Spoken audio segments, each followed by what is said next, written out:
Assalamualaikum warahmatullahi wabarakatuh. Sebelumnya perkenalkan, nama saya Cindy Ramadhani dengan NIM 24087322. Di sini saya akan mempresentasikan artikel yang telah saya tulis, yaitu upaya peningkatan kesehatan masyarakat melalui edukasi gaya hidup sehat. Kesehatan merupakan aspek fundamental dalam kehidupan manusia. Tanpa kondisi tubuh yang sehat, seseorang sulit menjalankan aktivitas secara optimal. Hal ini sejalan dengan tujuan Sustainable Development Goals, yaitu Good Health and Well-being, yang berfokus pada peningkatan kualitas kesehatan seluruh masyarakat dunia. Nah, di Indonesia, tantangan kesehatan masih cukup besar, terutama disebabkan oleh pola hidup yang tidak sehat, kurangnya aktivitas fisik, serta tingginya konsumsi makanan yang tidak sehat. Masalah tersebut diperparah dengan rendahnya tingkat edukasi dan kesadaran masyarakat mengenai pentingnya gaya hidup sehat, serta pencegahan penyakit. Banyak masyarakat yang belum memahami peran strategi edukasi dalam menciptakan perilaku hidup sehat.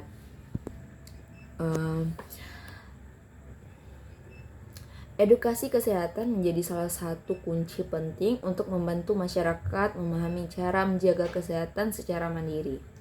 Melalui edukasi berbasis SDGs, masyarakat diharapkan mampu meningkatkan pengetahuan mengenai nutrisi, aktivitas fisik, serta pencegahan penyakit sehingga kualitas hidup dapat meningkat. Nah, oleh karena itu, diperlukan kajian mengenai bagaimana edukasi kesehatan dapat berperan dalam meningkatkan kesadaran masyarakat dalam menerapkan gaya hidup sehat. Nah, tentunya dalam hal ini banyak sekali pertanyaan mendasar yang timbul dari orang-orang.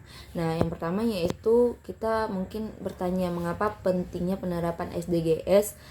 Yang ketiga, bagi peningkatan kesehatan masyarakat Indonesia.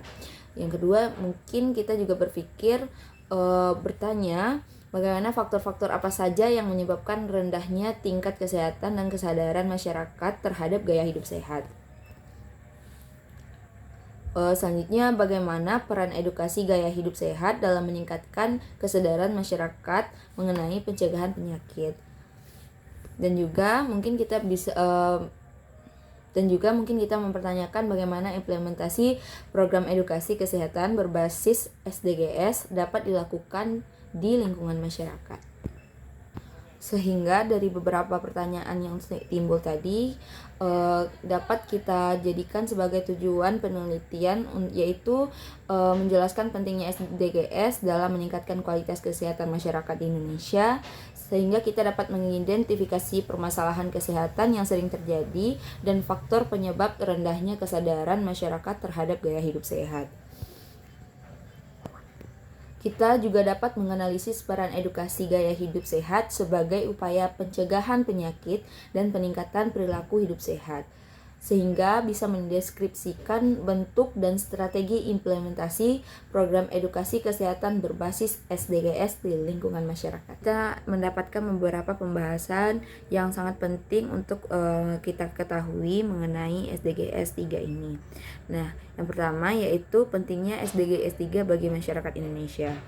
SDGs 3 bertujuan menurunkan angka kematian, meningkatkan kualitas layanan kesehatan, serta memperluas akses edukasi terkait gaya hidup sehat.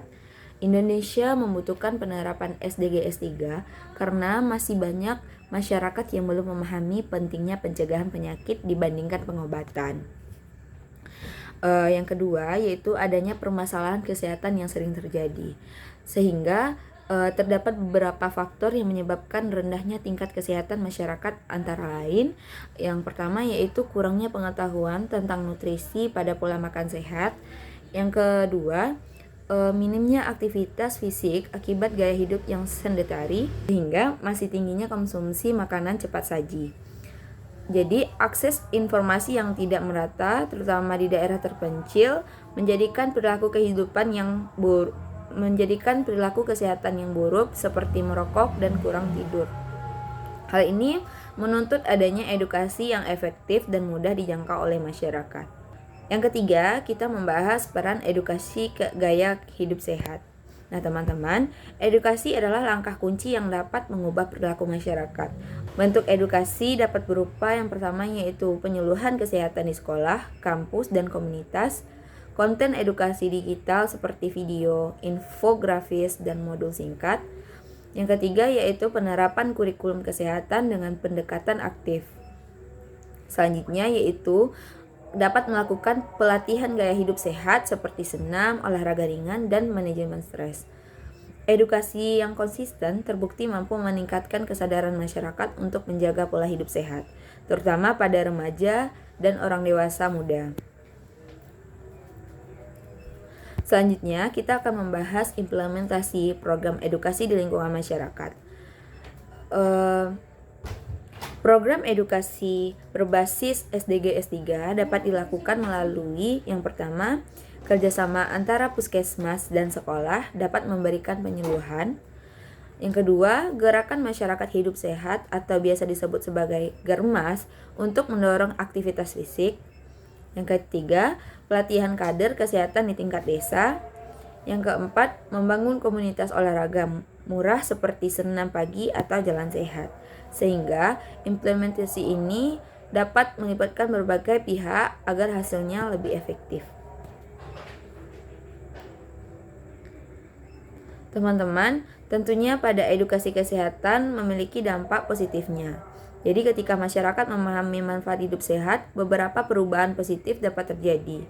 Yang pertama, penurunan risiko penyakit yang tidak menular, meningkatnya kebiasaan olahraga, pola makan semakin seimbang, tingkat produktivitas meningkat, beban biaya kesehatan menurun. Dengan demikian, edukasi berkelanjutan berkontribusi besar terhadap tercapainya SDG S3. Jadi dapat kita simpulkan bahwa edukasi kesehatan berbasis SDG S3 ini memiliki peran penting dalam meningkatkan gaya hidup yang sehat pada masyarakat. Masalah kesehatan yang terjadi di Indonesia sebagian besar disebabkan oleh kurangnya pengetahuan, pola hidup yang tidak seimbang, serta minimnya aktivitas fisik. Melalui edukasi yang terstruktur dan mudah diakses, masyarakat dapat memahami pentingnya pencegahan penyakit sejak dini. Upaya ini juga membantu menekankan angka penyakit yang tidak menular dan meningkatkan kesejahteraan masyarakat secara menyeluruh.